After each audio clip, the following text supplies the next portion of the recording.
Hey guys, so here's another video to help you make graphs. This one will focus on how to make a bar graph rather than a line graph. For this lab, we are not making a line graph because we're not tracking how something changes over time. We're just comparing three sets of information. We'll be comparing the hot versus the room temperature versus the cold, at least if you're doing the fast and fizzy lab.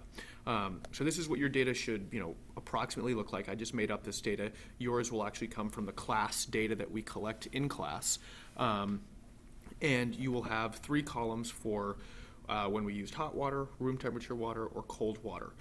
You will also do the same thing for crushed and for whole when we're looking at surface area. But I'm just going to give you this example for now. The great thing about using Excel is that it can do math for you. So rather than having to figure out the average by adding these four numbers up and dividing by 4, you can just type in equals average open parentheses, just like that, how I have there, no spaces, and highlight those four cells. Close the parentheses and hit enter, and it calculates the average for you. I can do that here again, equals average open parentheses, highlight these 4, close the parentheses, done.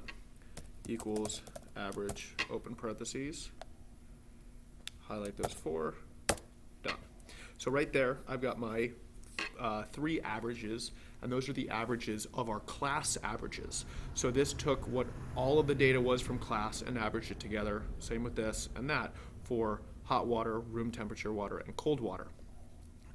Now, when I go and I make my graph, I can just use this data here.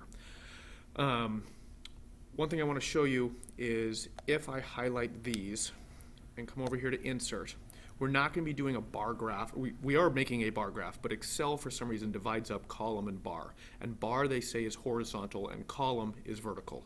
I think they're just trying to be confusing. So we're picking column, which is a bar graph. If you've just selected your averages like I have here, there are no titles down here, and there's no way to input those titles because they're just calling them 1, 2, and 3 for the first, second, and third column. So I'm going to delete that graph, and what I'm going to do is I'm going to come over here, I'm going to copy these, put it down here, copy my averages, and put it down here again. This way I can now just work off of this information. So now if I have hot, room temp, cold, and the 3 times highlighted, now I come over here to insert, column, select this one, and now I've got the actual names that I want in there. And just, I wanted you to notice something that here I put hot S, S, and S, standing for seconds. I didn't put those S's in these cells because if you do that, Excel doesn't know what's going on. It can't calculate 19.375 S. It doesn't know what that means. It doesn't know what the S stands for. So with any graph, we need to have a title. So we can do centered overlay. And something like the effects of temperature on the rate of reaction. So that's a long title, but it's very descriptive because what we were doing is we were changing the temperature and we were seeing how it sped up or slowed down the rate of reaction. That pops up there. Now we of course need to label our axes, our X and our Y. So we come here, the horizontal or the X-axis, title below the axis. We can call that water temperature.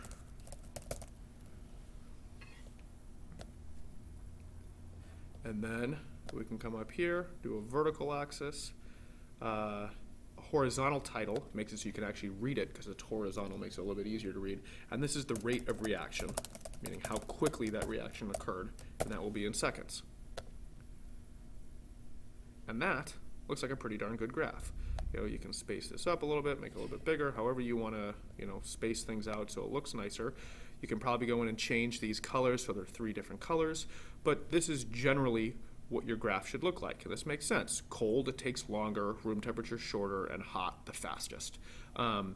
So I suggest doing this in Excel Online just in case you need to share your data, makes it really easy, or if your computer crashes or you dump water on your computer, whatever happens to your computer, this is saved in the cloud. So if you lose something or lose whatever, it's still here. And you can edit it from any computer, anywhere, and you won't have a problem. If your computer dies, you can use mom or dad's. So you can come over here, and the only way that I have found, and this might be wrong, the only way that I have found to get this into a Word document is to come over to File and then Save As. And you can download a copy of it. That will let you then copy this into a Word document that you can then edit and add your discussion questions to. If you try to copy it from here, I haven't figured out a way to do that. Not saying there's not a way. If you figure that out, let me know. But the way that I know works is coming over to File, Save As, and downloading a copy. Downloading a copy, you can then copy out that graph. Hope this was helpful. Send me an email if you've got any questions, and good luck on your project.